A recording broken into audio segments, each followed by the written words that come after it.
अस्सलाम वालेकुम, मैं हूं रेहान तारिक और आप देख रहे हैं दस्तक। मुल्क की मौजूदा सियासत एक ऐसे मोड़ पर खड़ी है जहां हर बयान, हर ऐलान और हर खामोशी अपने अंदर कई परतें समोए हुए हैं। बानी पीटीआई की कैद, उनकी सेहत, उनसे मुलाकातों की नौयत और उनकी मुमकिन रिहाई से मुताल्लिक अफवाहें और कयास आराइयां महज कानूनी या इंतजामी मामलात नहीं रहे, बल्कि ये ताकत के तवाजुन, पार्टी क़यादत के मुस्तकबिल और पार्टी के अंदरूनी धड़ों की कशमकश का अक्स बन चुके हैं।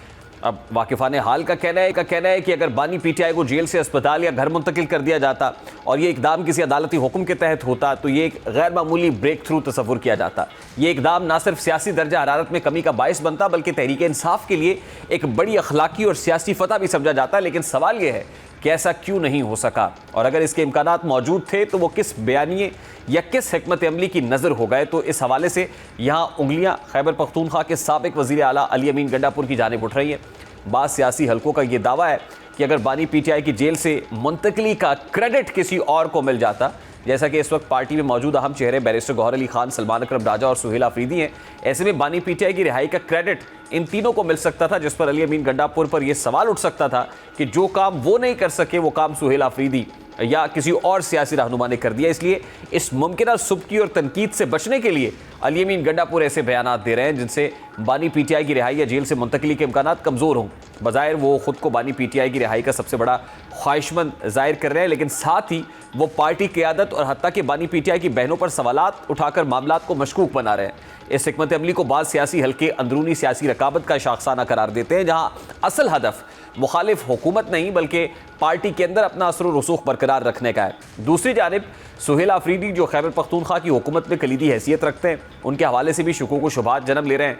अब जैसा कि उन्होंने बानी पीटीआई की रिहाई के लिए टास्क फोर्स बनाने का ऐलान किया है और साथ ही रमज़ान के बाद एहतजाजी तहरीक चलाने का इंदिया दिया है। बज़ाहिर ये ऐलान पार्टी कारकुनान को मुतहर्रिक करने और ये पैगाम देने के लिए कि सूबाई हुकूमत बानी पीटीआई की रिहाई के लिए सरगर्म है। ताहम हुकूमती हलकों का मौक़िफ़ है जो बिल्कुल इसके बरक्स है। जैसा कि हुकूमती रहनुमा राना सनाउल्लाह का कहना है कि रमज़ान के बाद स्ट्रीट मूवमेंट की धमकी देकर सुहेल आफरीदी ने दरअसल रमज़ान के दौरान बानी पीटीआई की मुलाकातों को मज़ीद मुश्किल बना दिया है। राना सनाउल्लाह के मुताबिक इस किस्म की धमकियाँ रियासती इदारों को सख्त रवैया इख्तियार करने पर मजबूर कर सकती हैं, जो बानी पीटीआई के लिए किसी साजिश से कम नहीं है। अब हम नुकता यह है कि इस मुजव्वज़ा टास्क फोर्स का मकसद महज बानी पीटीआई की रिहाई की कानूनी जदोजहद नहीं बल्कि एक वसी तर सियासी बयानिया तश्कील देना है, जिसमें इनकलाब, मज़ाहमत और अवामी दबाव जैसे अनासिर शामिल है। जबकि सुहेल आफरीदी पर यह तनकीद की जा रही है कि उन्होंने सूबाई हुकूमत के इंतजामी मामलात को मौसर अंदाज में चलाने की बजाय इनकलाबी सियासत को तरजीह दी है।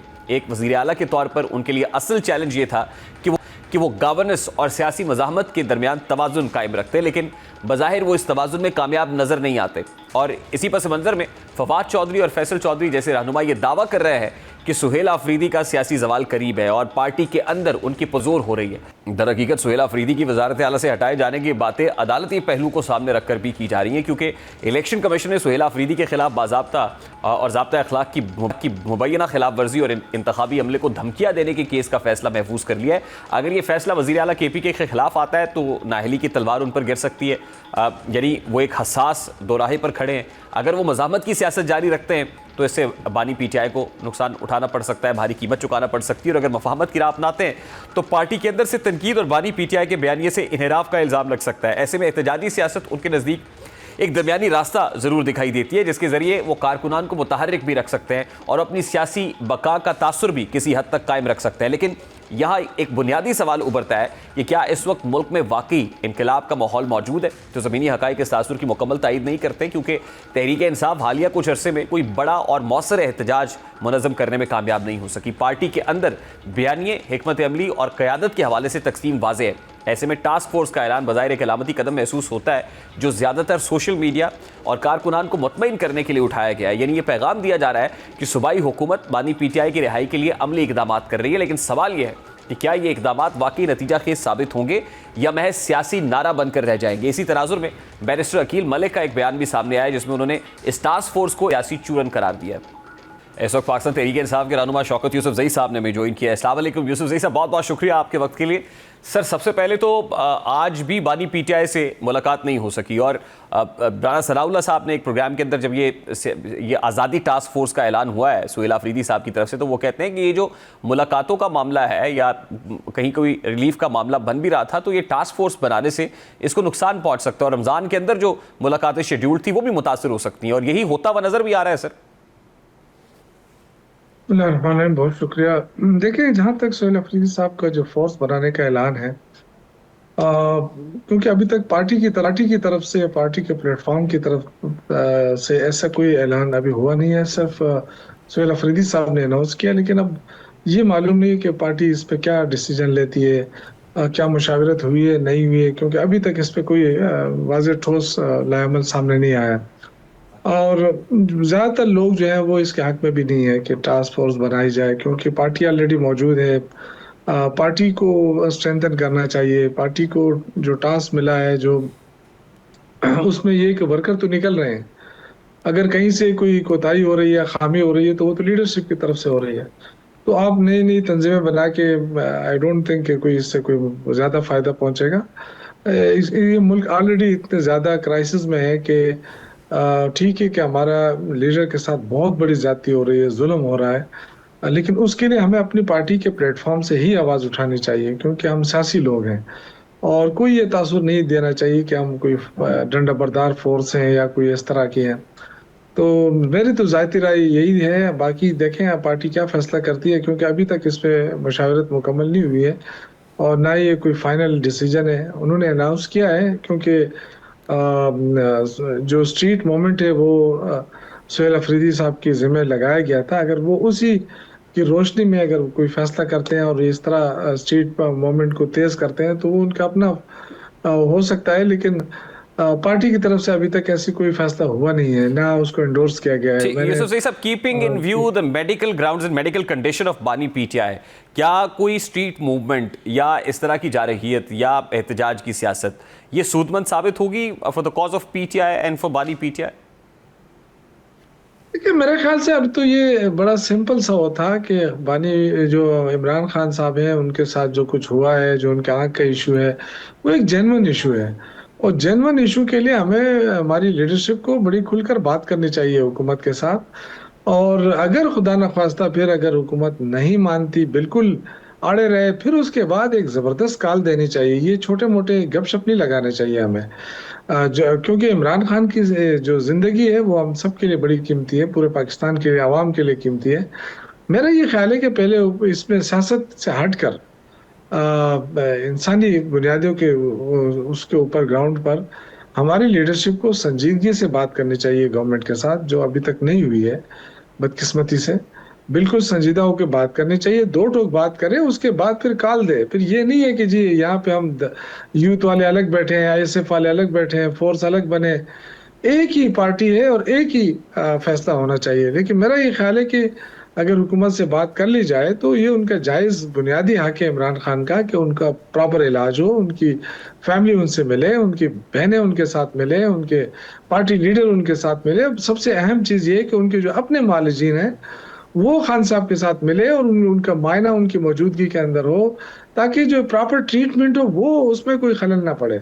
तो मेरी तो जाती यही राय है। मैंने तो पार्टी को खुलकर ये कह रहा हूँ कि हमें सबसे इम्पोर्टेंट चीज जो है इस वक्त हमारे लिए, वो इमरान खान साहब की सियासत बिल्कुल है। यूसुफ सही साहब, बड़ी हमें साहिब राय आपकी, लेकिन गैर जरूरी तौर पर लगता है इस मामले को पोलिटिसाइज किया जा रहा है, क्योंकि जिस वक्त अब गंडापुर साहब भी मैदान में आए हैं, जो स्टेटमेंट्स उन्होंने भी अब दागना शुरू किए हैं, ये वक्त बड़ा इंपॉर्टेंट है। और ऐसे लगता है जैसे कि पॉलिटिकल पॉइंट स्कोरिंग हो रही है, इस तरफ से फिर दूसरी तरफ से स्टेटमेंट्स आना शुरू हो गए। ये बहुत गैर जरूरी नहीं था ये। आ, देखो, इस पे कोई खुलकर बात नहीं कर रहा है, लेकिन मैं जरूर करूंगा, क्योंकि मैं पार्टी का एक पुराना अदना सा वर्कर हूँ। मुझे बहुत दुख हो रहा है, रियली। मैं बता नहीं सकता हूँ आपको। मैंने अभी भी थोड़ी देर पहले जो हमारी पार्टी के बड़े सीनियर लोग हैं उनसे मैंने बात की कि हो क्या रहा है। मतलब ये कि अलीमीन गंडापुर साहब और सोहेल अफरीदी साहब हमारे बड़े काबिल एहतराम है, लेकिन उनके बीच में जो ये नई सर जंग छिड़ी है, इसका मकसद क्या हो सकता है, इसका क्या फायदा होगा, इशू क्या है आखिर के। इतने बड़े खुलकर अलीमीन गंडापुर साहब बाहर आ गए हैं एकदम, तो इसके पीछे क्या है। तो ये चीजें सारी देखनी पड़ेगी हमें। और मैंने तो अपील की अपने लीडरशिप से, आपके जरिए भी करता हूँ कि फौरी तौर पे इसमें इंटरवीन करे और फौरी तौर पर इस मसले का कोई हल निकाले, दोनों को बिठाए। और आगे हो सकता है खामियां हो, किसी में खामी होगी, मैं नहीं कह सकता या नहीं है, लेकिन फैसले जो कि अगर इमरान खान ने किए तो हम सबको मानने चाहिए। कहीं ऐसा तो नहीं है कि ये क्रेडिट लेने का मामला है कि सुहेला अफरीदी साहब या दीगर अब या कहीं रास्ता बन रहा था बानी पीटीआई के इलाज मुआलजे की बेहतर सहूलियात का या उनकी शिफ्टिंग का, तो उसको इस एफर्ट को कहीं ना कहीं जो है वो गजन पहुंचा रहा है कोई, और ये एक प्लानिंग के तहत हो रहा है? देखिए, कोशिश तो जाहिर है हर तरफ से हो रही है कि इस पार्टी के अंदर कोई वाज़ेह इख्तलाफात सामने लाए जाएं जिससे पार्टी कमज़ोर हो, लेकिन हम सबको वैसे ही सोचना चाहिए ना। हम कोई घास तो नहीं खा रहे हैं ना। हमें खुद सोचना चाहिए कि क्या जो कुछ हम कर रहे हैं इससे इमरान खान को कोई फायदा होगा, पार्टी को फायदा होगा, उनकी फैमिली को कोई फायदा होगा। तो मैं तो सिंपल सी बात करता हूँ कि हम पार्टी वर्कर हैं, हमें लाएअमल पार्टी की लीडरशिप की तरफ से आता है और हम उसी पे अमल करते हैं। लेकिन जो 2-3 दिनों के अंदर जो मैं देख रहा हूँ ना, उस पे मैं अफ़सोस ही कर सकता हूँ, क्योंकि खान साहब बहुत मुश्किल में हैं और तकलीफ में हैं, उनकी फैमिली तकलीफ में है। और अगर हम आपस में लड़ेंगे तो इससे कोई ख़ास फ़ायदा नहीं होगा, बल्कि नुकसान ही होगा, काज़ को नुकसान होगा। मेरा ये ख्याल है कि अगर हमें कोई इशू है अली अमीन गंडापुर साहब का या सीएम सुहेल अफरीदी साहब का, तो वो पार्टी के अंदर बैठकर मामलात तय करें, बजाय इससे कि वो मीडिया के ऊपर आकर इस तरह खुलकर बातें करें। तो उससे पार्टी के जो वर्कर्स हैं ना, वो डिसहार्ट होता है। और इस वक्त मैं यकीन से आपसे कह रहा हूँ कि लोग तो ये कह रहे हैं ना कि पार्टी खत्म हो गई और लोग नहीं निकल रहे हैं। इतना बड़ा प्रेशर है हमारे हलकों में, हम जा नहीं सकते हैं। हमारे लोग हमसे पूछ रहे हैं क्यों आप अनाउंस नहीं कर रहे हैं कि जी चौक चलो या कहीं चलो, क्यों, मसला क्या है? जाहिर है ये फैसला तो पार्टी की लीडरशिप ने करना है ना। तो ये कहना है कि वर्कर नहीं है, गलत है बिल्कुल। आज भी अगर अनाउंसमेंट हो जाए सही तौर पे कि निकलें डी चौक के लिए, लाखों लोग निकलेंगे। लेकिन मसला ये है कि हमें अगर अफ़वाह तफ़हीम का रास्ता मिल रहा है तो हमें बिल्कुल वो भी करना चाहिए, क्योंकि मुल्क के हालात ही ऐसे हैं। आप देख रहे हैं कर्जों पे मुल्क चल रहा है, मुल्क के अंदर तो कुछ है नहीं है। तो आज स्टेट बैंक का मैं वो देख रहा था कि ज़र मुबादला के ज़खायर पता नहीं 16 अरब डॉलर तक पहुंच गए। तो इसमें हमारा अपना कितना पैसा है? या तो ये बैंकों का पैसा है या फिर दोस्त ममालिक का पैसा है, अपना तो कुछ भी नहीं है हमारे पास। यूसुफजई साहब, इस हम तो वक्त जो डिसीजन मेकिंग अथॉरिटी है इस वक्त जो बाहर है, ज़ाहिर है एक तो अडयाला में है, जो बाहर बैठे हुए हैं उनमें डिसीजन का इख्तियार इस वक्त किसके पास है? यानी बैरिस्टर गौहर चेयरमैन तो है पीटीआई के, लेकिन हमने देखा है कि बहुत इफेक्टिव रोल प्ले नहीं कर पाते वो, या बड़े इनइफेक्टिव से चेयरमैन है। तो इस वक्त फैसले कौन कर रहा है? देखिए, फैसले का इख्तियार तो इस वक्त किसी के पास नहीं है। सॉरी टू से मैं ये नहीं कह सकता, लेकिन चूंकि चेयरमैन है बैरिस्टर गौहर साहब, जनरल सेक्रेटरी हैं सलमान अकरम राजा साहब, बिल्कुल ये फैसले करें। वहाँ सारे वर्कर उनके फैसलों को मानेंगे, क्योंकि हमारे लिए तो वो चेयरमैन और सेक्रेटरी है ना। अब इमरान खान ने गौहर साहब को इसे चेयरमैन बनाया, उसके बाद तो कोई दूसरा चेयरमैन आया नहीं है। और इसी तरह सलमान अकरम राजा साहब हमारे लिए बहुत मोहतरम है, सेक्रेटरी जनरल है। तो ये दोनों बैठकर अगर फैसले करेंगे तो इसको कौन डिनाई करेगा? कोई भी नहीं करे। वर्कर तो उनका लब्बैक कहेगा उन पे। तो इनको फैसले करने चाहिए, बिल्कुल करने चाहिए, और ये मौका है।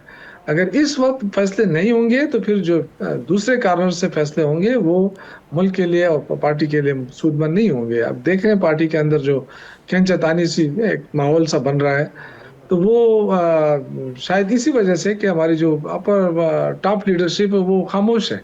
ठीक। तो उनको खामोश नहीं रहना चाहिए, उनको ज़रूर इंटरवीन करना चाहिए, और जहाँ जहाँ मसाइल हैं उनको बिठा के और अफ़वाह तफ़हीम के साथ इश्यूज को हल करना चाहिए। देखिए, लोगों के अंदर गम और गुस्सा तो है ठीक। इस वक्त। यूसुफजई साहब, लास्टली देखिए, अगर फैसले का इख्तियार आपके पास हो तो आप क्या फैसला करें at this point in time?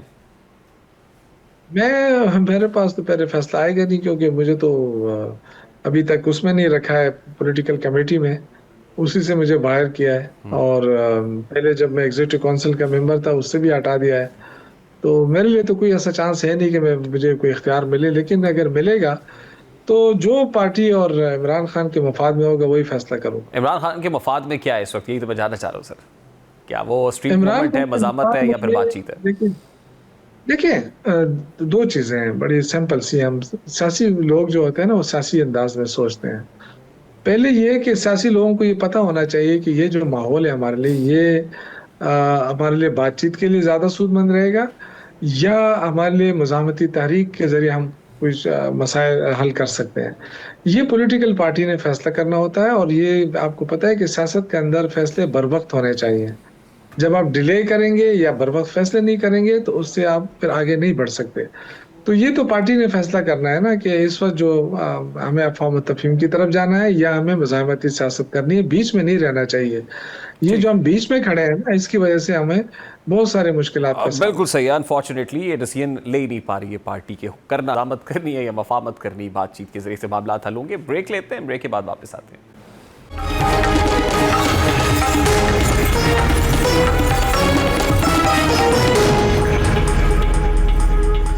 मशरिक़ वस्ता एक बार फिर आलमी सियासत के सबसे हसास मोड़ पर खड़ा दिखाई दे रहा है। एक ऐसे वक्त में जब जिनेवा में ईरान और अमेरिका के दरमियान जौहरी और सिक्योरिटी मामलात पर मुज़ाकरात का दूसरा दौर मुकम्मल हुआ, इसके फौरी बाद वाशिंगटन की जानिब से ईरान के खिलाफ सख्त बयानात और मुमकिना हमले की धमकियों में इजाफा ये जाहिर करता है कि सफारतकारी और ताकत की सियासत एक साथ चल रही है।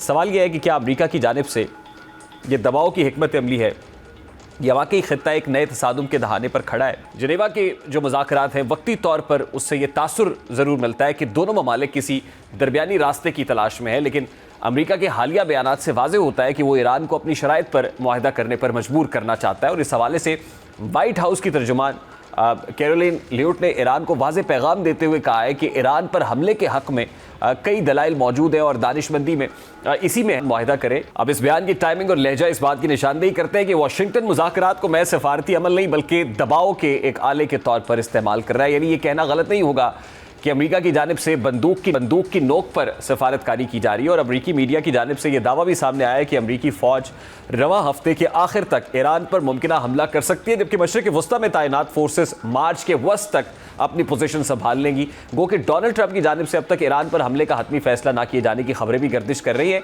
लेकिन डोनाल्ड ट्रंप की शख्सियत गैर यकीनी है और वो किसी भी लम्हे कोई भी बड़ा फैसला ले सकते हैं। ऐसे में इस बात के इम्कान को रद्द नहीं किया जा सकता कि अमेरिका किसी भी वक्त ईरान पर हमला कर सकता है। जैसा कि बैन-अल-अक़वामी सियासत में बाज़ औक़ात असल हदफ जंग नहीं बल्कि जंग का खौफ होता है ताकि मुखालिफ फरीक मुज़ाकरात की मेज़ पर बैठ जाए। यही हिकमत अमली माजी में भी मुख्तलिफ अमरीकी इंतज़ामिया इख्तियार करती रही हैं। इसी तराजुर में अमरीकी वज़ीर ख़ारजा मार्को रूबियो का 28 फरवरी को इसराइल का दौरा और इजरायली वज़ीर आज़म से ईरान के मामले पर बातचीत इस बात का इशारा है कि अमेरिका खित्ते में अपने करीबी इत्तेहादी को एतमाद में ले रहा है, क्योंकि ईरान की जानिब से जवाबी रद्द-ए-अमल का पहला हदफ इसराइल ही हो सकता है। अब ये सारा मामला एक पर्टिकुलर ईरान के सब्जेक्ट के ऊपर और रीजन के लिहाज से इंतहाई इंपॉर्टेंट है। दूसरी तरफ जो गज़ा बोर्ड ऑफ पीस है उसका भी इजलास होने जा रहा है। प्रेसिडेंट ट्रंप अभी तक की इतलात यह है कि आ गए हैं, मुसाफा कर रहे हैं मौजूद फरीकैन से और उसके बाद इसके ऊपर भी डेवलपमेंट होगी। पाकिस्तान का अपना स्टांस है और वो स्टांस यही है कि वो हमास को करने के लिए किसी किस्म की जो फोर्स है उसके इस्तेमाल के हक़ में नहीं है। Doctor Irfan Ali Fani international relations expert हैं, उन्होंने हमें ज्वाइन किया हुआ है। अस्सलाम वालेकुम फ़ानी साहब, बहुत बहुत शुक्रिया आपके वक्त के लिए। डॉक्टर साहब, सबसे पहले तो बड़ा सादा सा सवाल है, ज़ाहिर है ये जिनेवा के अंदर मुज़ाकरात का दूसरा दौर, फिर उससे पहले ओमान के अंदर इंगेजमेंट रही,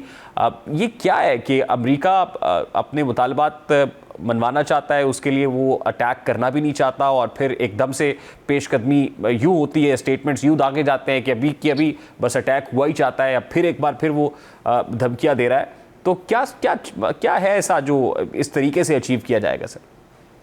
देखें, इस वक्त जो अमेरिका है ना, ये ईरान के हवाले से एक ही वक्त के अंदर कैरेट एंड स्टिक की जो पॉलिसी है उसको लेके चल रहा है। कैरेट का मतलब ये है कि आप उनको कुछ इंसेंटिवाइज करते हैं, जैसे कि वो निगोशिएशन की टेबल के ऊपर आप उनको कहते हैं कि आ जाए हम बैठ के निगोशिएट करते हैं और अपने अपने जो मामलात हैं वो टेबल के जरिए से हल करते हैं। और दूसरी तरफ से आप स्टिक का भी इस्तेमाल करते हैं कि आप उनको डरा धमका के उन बातों के ऊपर लाना चाहते हैं, उन कंडीशंस के ऊपर लाना चाहते हैं जो कंडीशंस आप समझते हैं कि उनको फुलफिल करनी चाहिए। देखिए, ईरान ने कभी भी जौहरी प्रोग्राम के हवाले से डील से इनकार नहीं किया है। 2008 से लेके ऑनवर्ड 15 तक 8 साल तक ओबामा के दौर के अंदर और जितने भी मगरबी रियासतें थी उन्होंने मिलकर ईरान के साथ एक डील जो कि joint comprehensive plan of action था 2015 के अंदर की थी और वो सुप्रीम कोर्ट। डॉक्टर साहब, कता कलामी के लिए माजरत सर, कता कलामी के लिए इंतहाई माजरत, लेकिन यहाँ पर जो टारगेट है वो जौहरी प्रोग्राम नजर नहीं आता ना। बैलिस्टिक मिसाइल प्रोग्राम को कटेल करना भी एक हदफ है और उसके साथ साथ जो ईरानियन सुप्रीम लीडरशिप है वो निशाना लगती है। रिजीम का थ्रोन आउट जो है उसका कि आप इसको निकाल बाहर करें और फिर आयतुल्लाह ख़ामनेई को हवाले कर दे, तो लार्जर पिक्चर के अंदर तो एजेंडा तो बहुत बड़ा नजर आता है और उससे कम के ऊपर अमेरिका आमादा होता हुआ नजर भी नहीं आ रहा है। नहीं, देखिए डोनाल्ड ट्रंप जो है ना वो कभी भी किसी लॉन्ग टर्म जो मामलात हैं मशरक वस्ता के अंदर इस कॉन्फ्लिक्ट को रीजनल लेवल तक ये एक्सपेंड करें और रीजनल लेवल से लेके ये बहुत अरसे तक एक्सपेंड, डोनाल्ड ट्रंप इस तरह का कोई भी चीज चाहता नहीं है। उसकी जबिल्लत या नेचर इस चीज का जो है ना वो मुतालबा या तकाजा नहीं करती है। वो एक शॉर्ट टर्म जो ऑपरेशन है वो ईरान के अंदर करना चाहता है, लेकिन करंटली जो इसराइल है क्योंकि उसकी लॉबी अमेरिका के अंदर बड़ी स्ट्रांग है और पहले सिर्फ जोहरी प्रोग्राम तक महदूद करने की बात की गई थी और ईरान ने कहा था कि मैं उसके ऊपर मुत्तफिक हूं, लेकिन फिर हम देखते हैं कि नेतन्याहू जो हैं वो अमेरिका जाते हैं न्यूयॉर्क के अंदर और वहां पे उसके बाद जब वो प्रेस कॉन्फ्रेंस करते हैं डोनाल्ड ट्रंप के साथ, तो उसके बाद फिर ये जो आपने अभी बात की है कि उनका बैलिस्टिक मिसाइल सिस्टम जो है इसका भी खात्मा होना चाहिए और फिर वो ये कहते हैं कि वहां पे जितने भी एक्सेस ऑफ रेजिस्टेंस जिनको आप सपोर्ट करते हैं उनको भी आप नहीं करेंगे। लेकिन ईरान ये कहता है कि कुछ हमारी रेड लाइंस हैं, कुछ आपकी रेड लाइंस हैं। अमेरिका की रेड लाइंस ईरान का जोहरी प्रोग्राम है जिसके ऊपर ईरान जो है मुत्तफिक है बात करने के लिए और डील करने के लिए। और जब अभी जो दूसरा दौर अभी स्विट्जरलैंड नीवा के अंदर हुआ था तो उसके बाद अगर आप मार्को रूबियो की स्टेटमेंट सुने और इधर से ईरान के जो वजीर खारजा हैं अब्बास अराक्ची, उनकी जब आप स्टेटमेंट सुनते हैं तो दोनों तरफ से हमें एक बड़ी हौसला अफजा किस्म के बयानात सामने आए थे कि उन्होंने ये कहा था कि पहले दौर से ये दौर बहुत अच्छा रहा है और हम बहुत हद तक एक जो गाइडिंग प्रिंसिपल्स की तरफ जा रहे हैं और ईरान ने ये कहा था कि हम एक ऐसी डील के गाइडिंग प्रिंसिपल्स बना के अब कुछ हफ्तों के अंदर हम पेश करेंगे अमेरिका को, जो उनके कंसर्न है उनको हम दूर करेंगे। लेकिन आज अचानक से, जैसे मैंने ग्राम में कहा था रेहान, कि इजराइल कभी भी ऐसी कोई डील नहीं चाहेगा कि ईरान और अमेरिका के दरमियान हो जाए। इजराइल जो है वो एक जंग चाहता है। इस वक्त इस पूरे खित्ते के अंदर ईरान वो वाहिद मुल्क है जो इजराइल जिसको अपने लिए एक एग्जिस्टेंशियल थ्रेट समझता है और वो ये कहता है कि इसका एटमी प्रोग्राम ही हमारे लिए एग्जिस्टेंशियल थ्रेट नहीं है, बल्कि यहाँ का जो रजीम है वो भी हमारे लिए एक बहुत बड़ा हमारी सिक्योरिटी के लिए खतरा है। लिहाजा यहाँ के रजीम को हम जो है वो खात्मा बड़ा जरूरी है। लेकिन क्या वहाँ का रजीम, क्या ऐसा अमेरिका करेगा कि वहां के रजीम को वो तब्दील कर दे? नहीं, लेकिन क्या है वो आपकी बात बिल्कुल दुरुस्त है, वेनेजुएला नहीं है, लेकिन क्या है जो अमेरिका नहीं कर रहा? वो बहरी बेड़े भेजने का मामला हो, जो ट्रूप्स डिप्लॉय की हुई हैं इस वक्त भी अमेरिका ने जो घेरा तंग किया हुआ है वो सबके सामने है। और फिर ईरानियन रजीम भी ये समझ रही है कि राइटिंग ऑन द वॉल है कि अमेरिका जो करना चाहता है वो करेगा, आज या कल वो इस तरह का कोई ना कोई मिस एडवेंचर तो करने जा रहा है। और लगता ये है कि शायद वो भी टाइम बाय कर रहे हैं। ईरानियन रजीम को पता है, वो कह रहे हैं कि ठीक है, एंगेजमेंट से जितना टाइम निकलता है वो निकल जाए, उसके बाद अल्टीमेटली तो ये बैटल ग्राउंड सच नहीं है। बिल्कुल।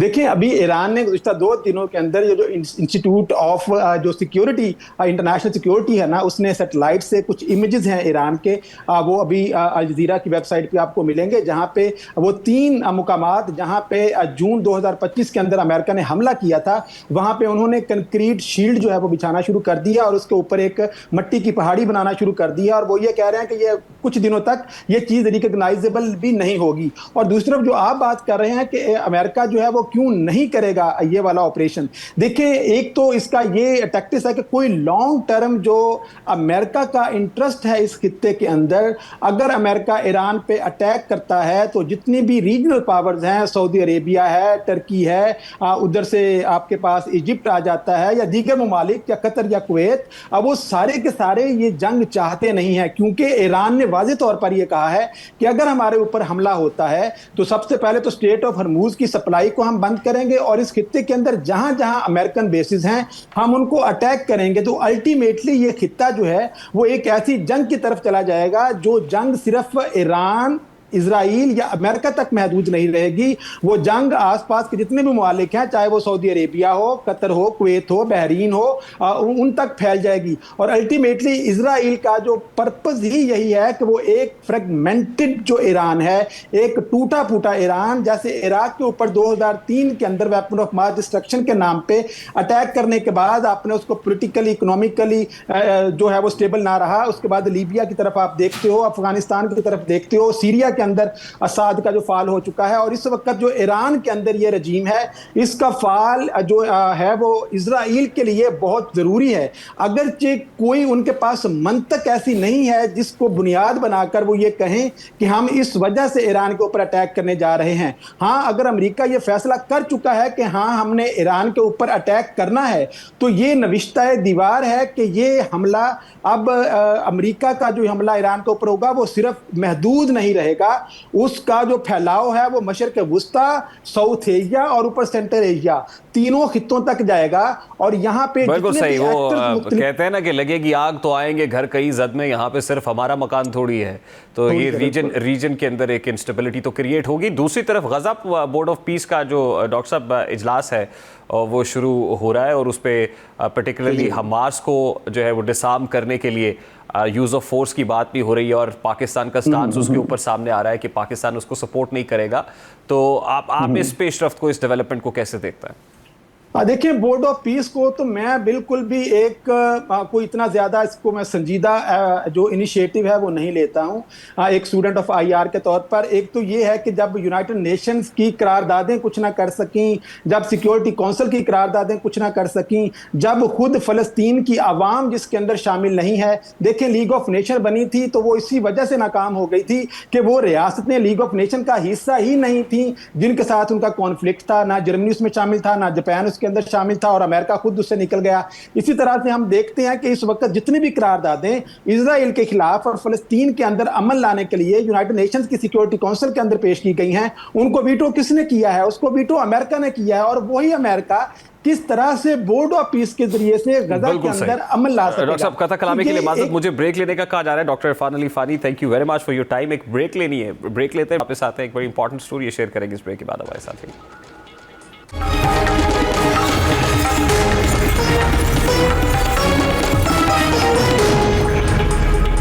भारत ने गुज़श्ता चंद बरसों में नाम नेहाद शाइनिंग इंडिया और टेक्नोलॉजी में सुपर पावर बनने का बयानिया गैर मामूली शिद्दत के साथ आलमी सतह पर पेश किया है। खास तौर पर भारतीय सरकार के बयानात, बैनुल-अक़वामी सरमायाकारी कॉन्फ्रेंसेस और बड़े पैमाने पर मुनक़िदा टेक्नोलॉजी समिट्स भारत की इसी हिकमत अमली का हिस्सा थे। लेकिन नई दिल्ली में मुनक़िदा AI समिट के दौरान पेश आने वाले हालिया वाक़यात ने भारत के इस बयानिए को सख्त तरीन धचका पहुंचाया है। जो इवेंट भारत की तकनीकी खुदमुख्तारी और इख्तराई सलाहियत के मुजाहरे के तौर पर पेश किया जा रहा था, वही इवेंट सवालात, तनाज़ात और बदइंतज़ामी की अलामत बन गया है।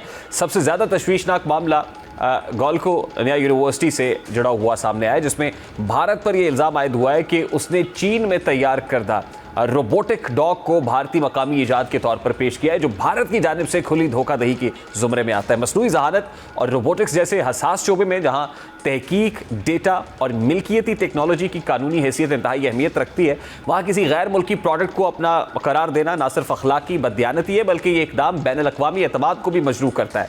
इस वाक़े के बाद भारतीय हुकूमत की जानिब से यूनिवर्सिटी का स्टॉल खाली कराना बज़ाहिर फौरी डैमेज कंट्रोल था, लेकिन ये इकदाम इस बुनियादी सवाल का जवाब नहीं देता कि इस किस्म की धोखाधही समिट के स्टेज तक कैसे पहुंची। आलमी टेक्नोलॉजी फोरम्स पर शफाफियत और तहकीक पर मबनी जिद्दत को बुनियादी हैसियत हासिल होती है, वहाँ जाली नुमाइंदगी या गलत बयानी सिर्फ एक इदारे की साख को नहीं बल्कि पूरे मुल्क के दावों को मशकूक बना देती है। अब इस समिट से मुताल्लिक एक और तशवीशनाक रिपोर्ट आलमी खबर रसाई इदारे रॉयटर्स ने शाया की है, जिसमें बदइंतज़ामी और बाज़ स्टॉल से मसनूआत की चोरी के वाक़यात भी सामने आए हैं, जो मैं सिक्योरिटी की कमजोरी नहीं बल्कि एक बैनुल-अक़वामी सतह के इवेंट की तंजीमी नाकामी है।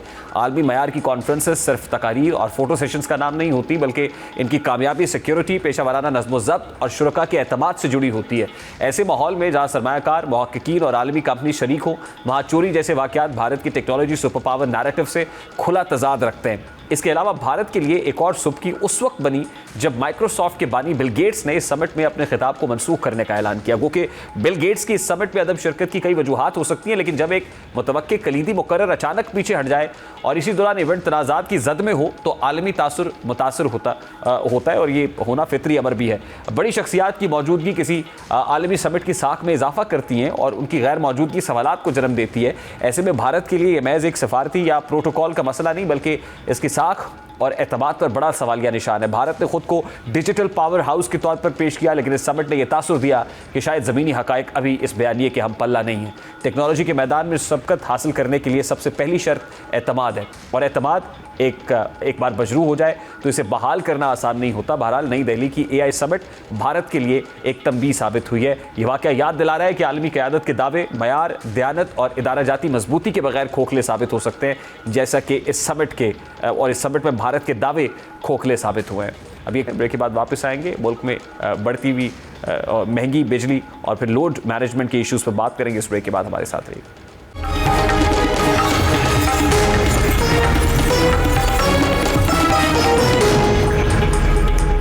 मुल्क में बढ़ती हुई महंगी बिजली, लोड मैनेजमेंट के मसाइल और तवानाई के शोबे पर बढ़ते हुए माली दबाव के तनाजुर में नेट मीटरिंग का मामला एक हसास और अहम मौजू बन चुका है। ऐसे वक्त में जब हुकूमत तवानाई पॉलिसी में मुमकिन तब्दीलियों पर गौर कर रही थी और बाय बैक रेट में कमी की खबरें गर्दिश कर रही थी, जिसकी वजह से सारिफीन में बेचैनी फैलना फितरती था। इसी पस मंज़र में वफाकी वज़ीर तवानाई उवैस लगारी की जानिब से यह ऐलान सामने आया है कि नेट मीटरिंग से मुताल्लिक 8 फरवरी तक जमाशुदा दरखास्तों को पुराने कवानीन के तहत प्रोसेस किया जाएगा, जो कि माहिरीन के नज़दीक एक वाज़े और फैसला कुन इक़दाम है।